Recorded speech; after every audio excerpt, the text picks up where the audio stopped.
It's got enough for like half a shot for everybody.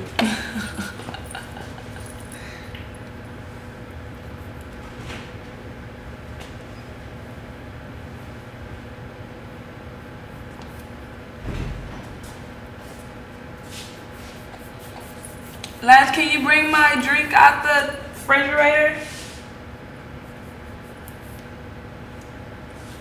I don't know where he went. Oh, he's probably pouring out that old stuff. Princess wants a drink from the refrigerator.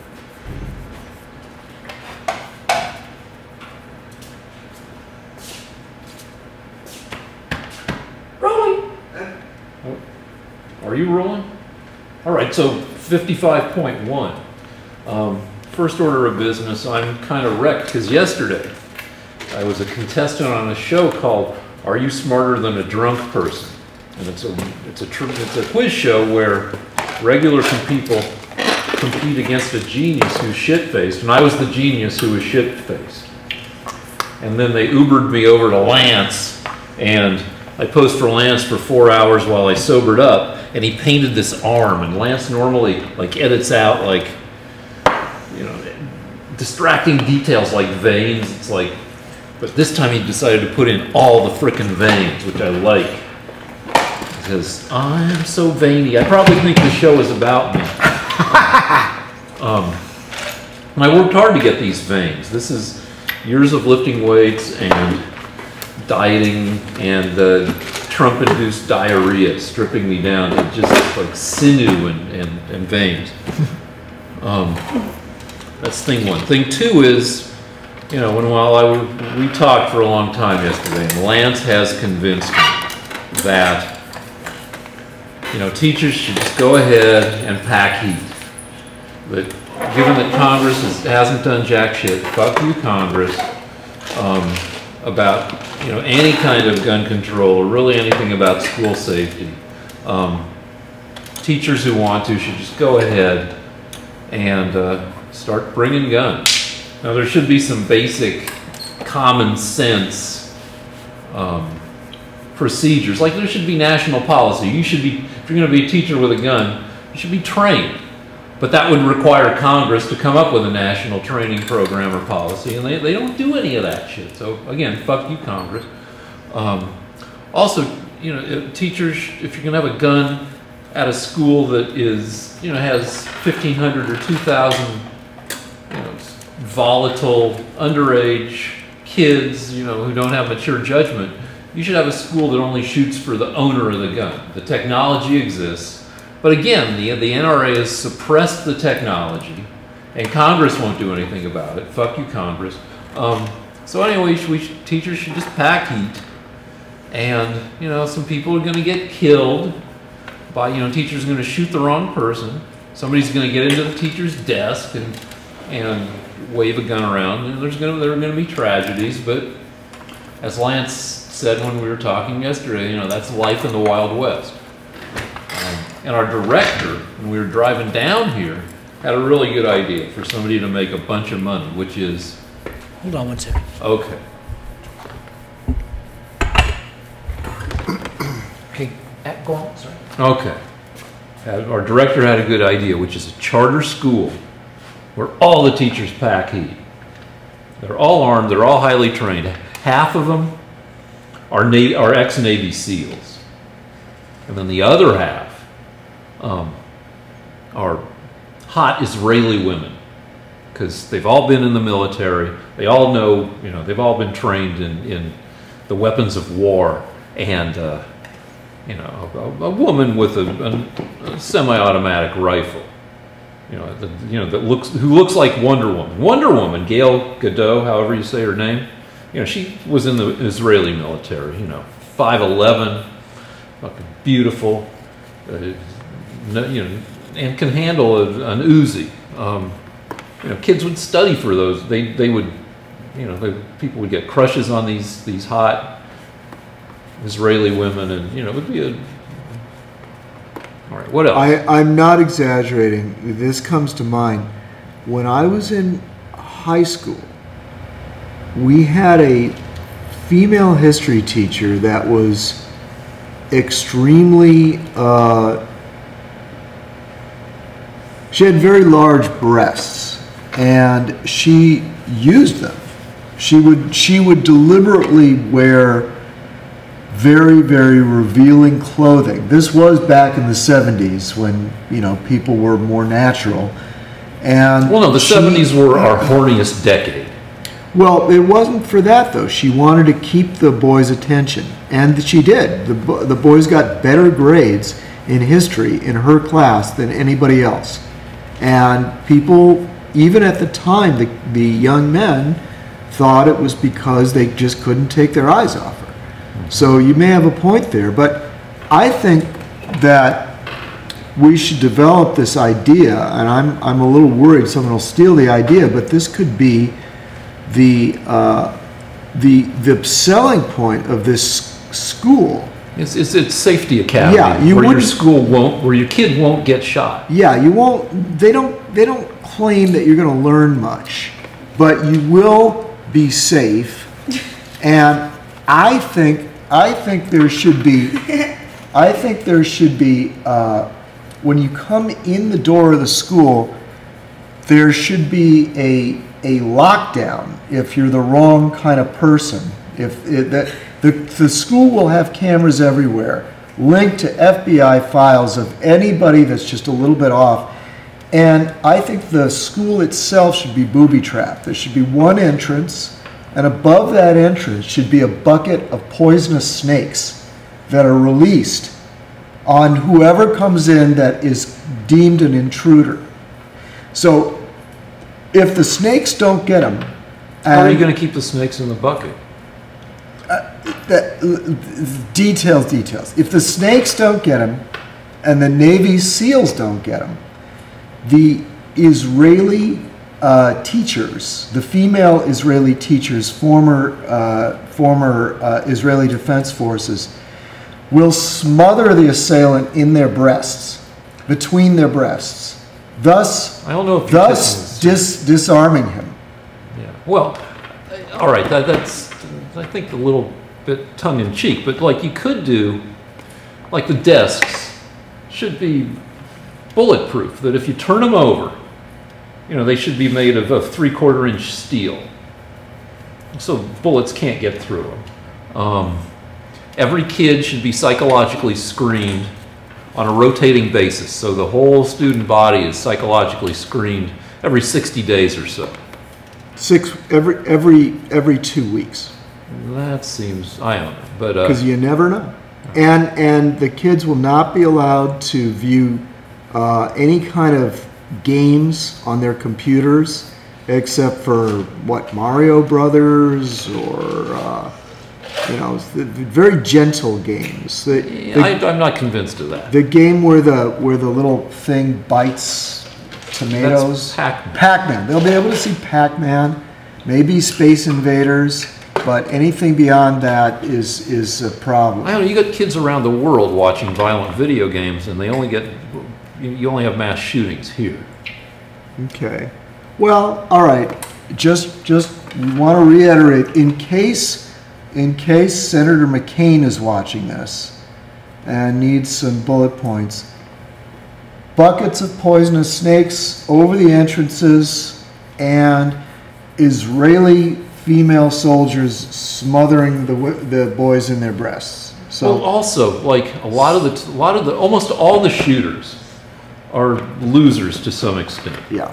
They've got rage against people because they were bullied, or rage against women because somebody wouldn't go to the frickin' prom with them.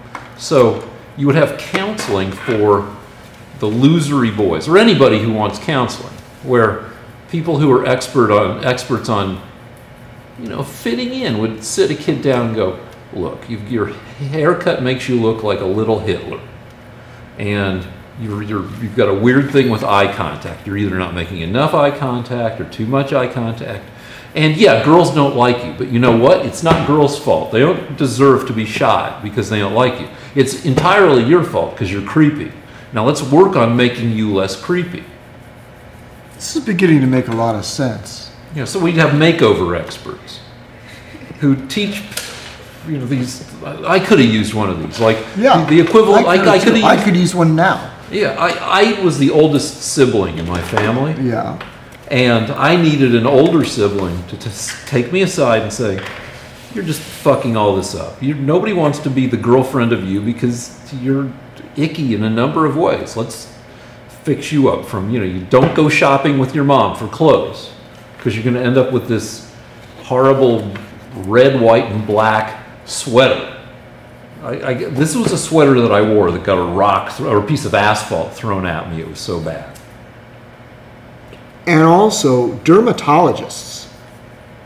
A lot of dermatologists. Well, yeah, but though if you have a couple zits, that might make you, you know, human. And like if the makeover expert would say, you know, we're going to try to clear up your zits, but we may or may not do that. But let's widen your scope of girls. Like, you're not going to get a cheerleader, but you might get a cute girl who herself has a skin problem, and let's, you know, learn to expand your.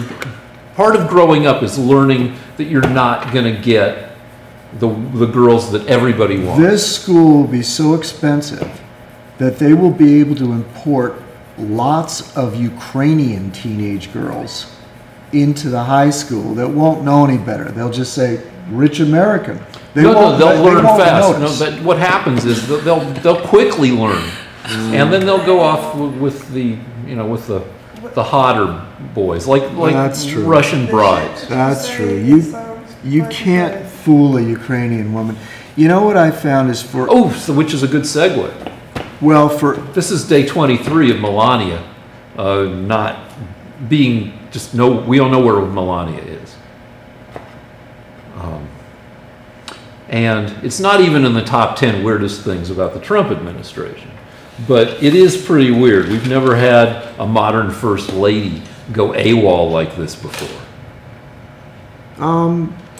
Okay. So what's your theory? Right? Well, my real theory is that maybe she had she could, whatever thing she had kidney operate, whatever her condition is, may be more serious than we've been told. And for some reason, this White House isn't. But I think they would say, well, no, she's sick. Or it could be she had a cosmetic procedure at the same time she had this kidney deal, and they're just waiting for the surgery to go down. Like, celebrities screw up when they go out a week after they've had lip plumping, and then their lips are too big, and everybody's like, oh, freaking, they've gone crazy. They've gotten really bad plastic surgery, and, you know, they're made fun of. Melanie Griffith got made fun of. What's her name? Bridget Jones got made fun of. Renee Zellweger. If they just stayed home for an extra couple weeks and let the swelling go down a little bit, then everybody would be like, oh, they look refreshed. So maybe she's smart enough to stay home while her lips deflate. Then my facetious theory is that Melania ran off with Kanye. We haven't seen her in 23 days. Kim Kardashian, suddenly, out of the blue, shows up at the White House to meet with Trump. She was there to try to plead to get her husband back. Interesting. And I know how this is going to end, though. Okay. He's going to come back in about 3 weeks, and Melania is just going to be exhausted, and he's going to say, I'm giving her back, her butt's too small. Interesting. Yeah. What if she comes back and that's the procedure? She comes back with a Kim Kardashian-sized butt, and that's what they were covering up. Interesting. Since we're in hypotheticals, guys, MS-13 has been in the news, the vicious gang MS-13. Yeah. Let's say Lance and Rick had a vicious gang, but you guys were called SM-69. What would a day be like, a day in the life of the vicious gang of Lance and Rick, S&M-69? Well, I don't know why we're calling it that. SM? For one thing, 69 is one of the worst ways to have sex ever. It's very... Do you disagree? I didn't know we were there. Apparently is that we are, where because we are? the director is saying 69. Jesus Christ. What's a day in the life of the gang SM-69? Well, for one thing, we don't start committing our atrocities till late in the afternoon because, you know, we've been up late, we get up late, we have to, you know, look at Twitter, we have to look at eBay to see if there's any like good jewelry on sale for our wife who's, my wife has decided that she likes micro mosaic jewelry, which is really cool. It's not for theater though. All right, well anyway, we have to look at the internet until like 1 in the afternoon. The only truly violent, dangerous thing I do that I will go to hell for is lazy painting. So you know, if I put bad texture on a hand that I'm painting, that's my crime. All right. And my crime would be sideswiping cars driven by people who are texting.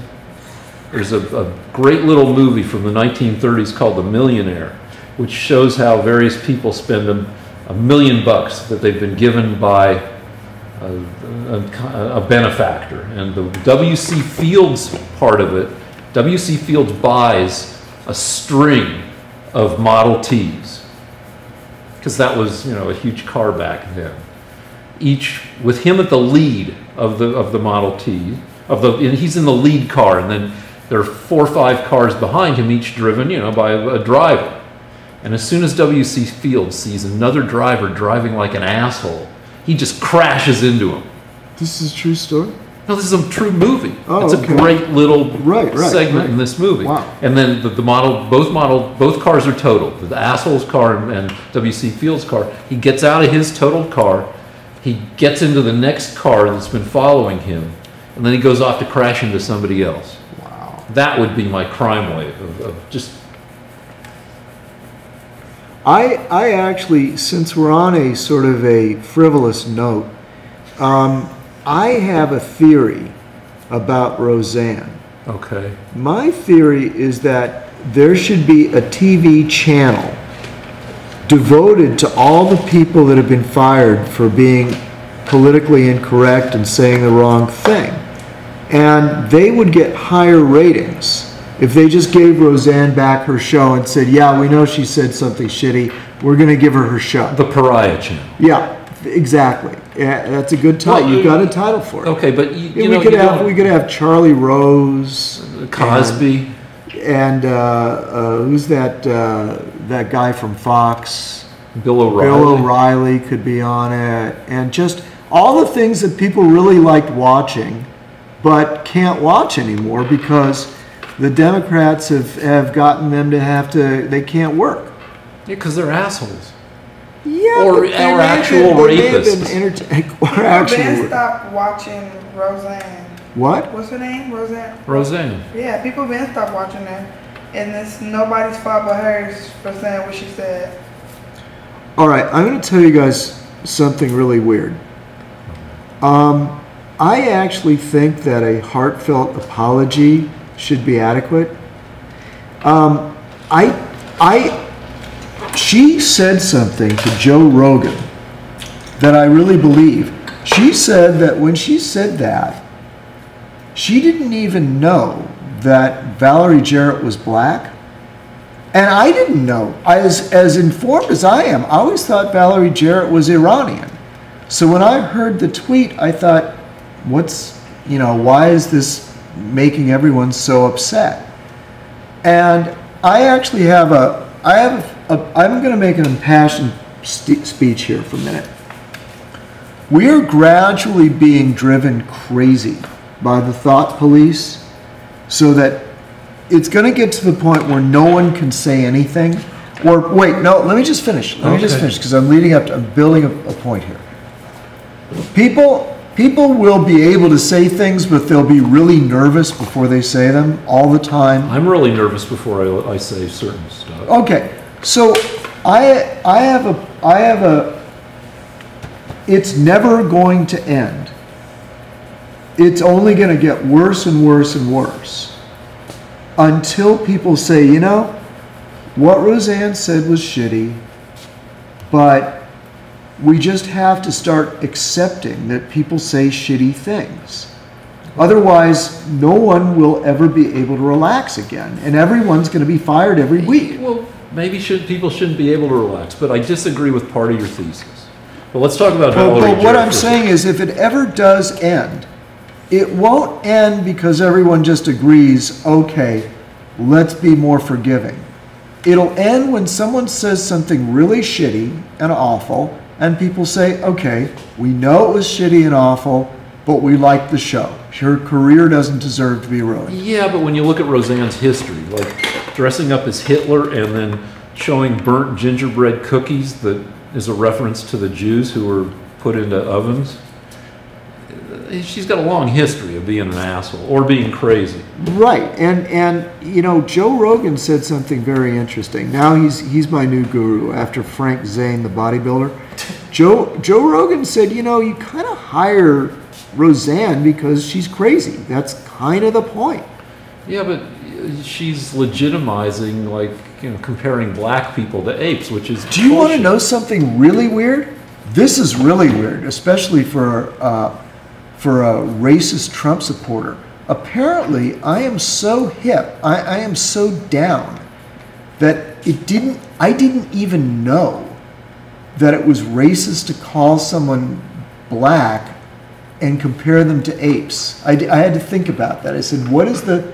And I thought, well, maybe 40 years ago people did that, but, Yeah, but it's no, been they've been- so long if you since you Google- would say that I didn't even know why that was such a big deal. No, but it happens all the... Because people are always calling each other monkeys and But apes. she did know that. The fact is, she knew it, and Yeah. she took the time out of her day to type it. Yeah, but what I'm saying is, it's getting to the point where some of these things you have to think about. No, you don't have to realize think about when that. Everybody knows that. I didn't. Yeah, but you're in your I had to studio think all about day. it for a while. Why? If you Google Yes.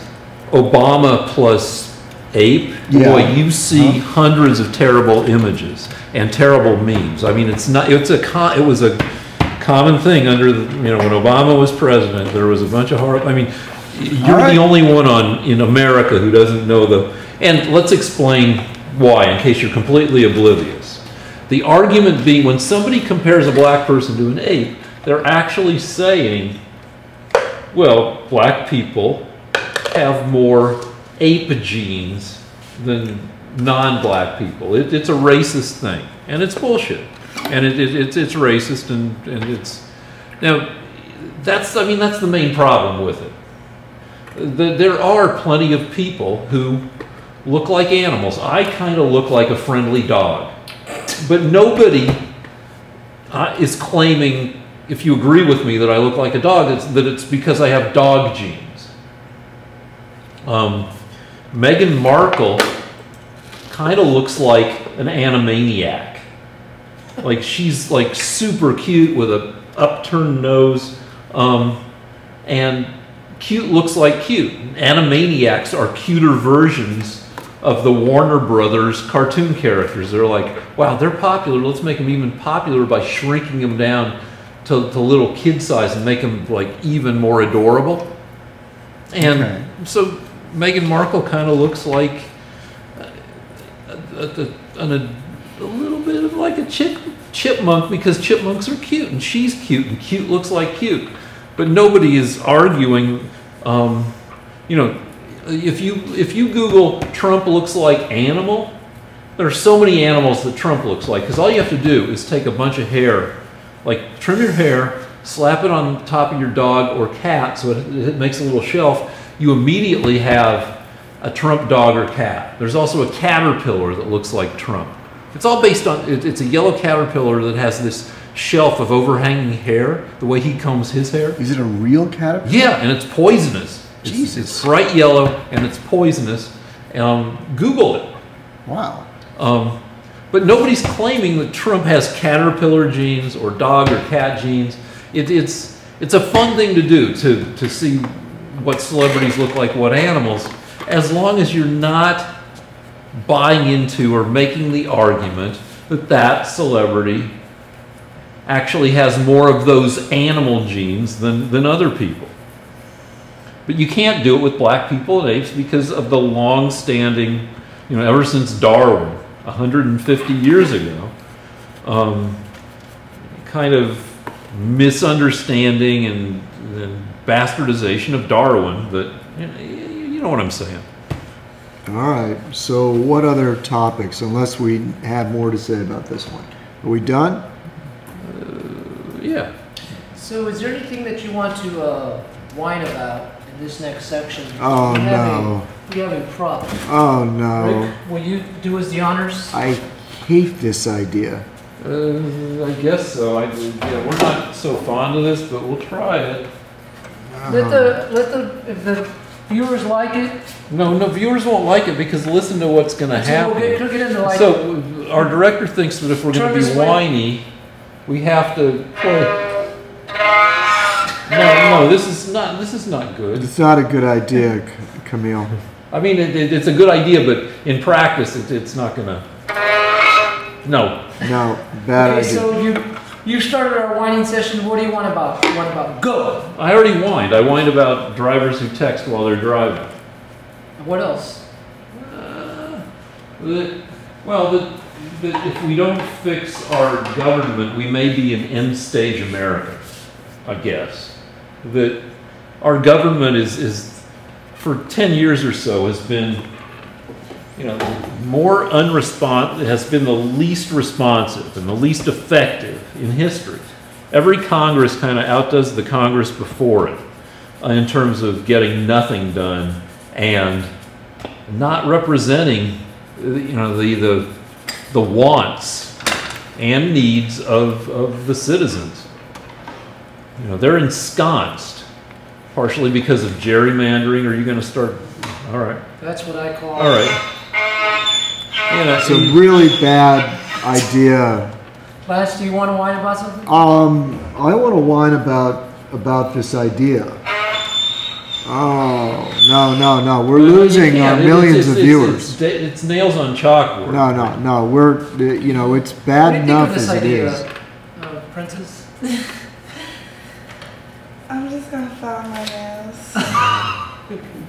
All right, so we exhausted. Yeah. Comment on this if you like the violin idea that our director has. We'll have it in every show. All right. What else do we have, or should we break? Break it. We'll come back. All right.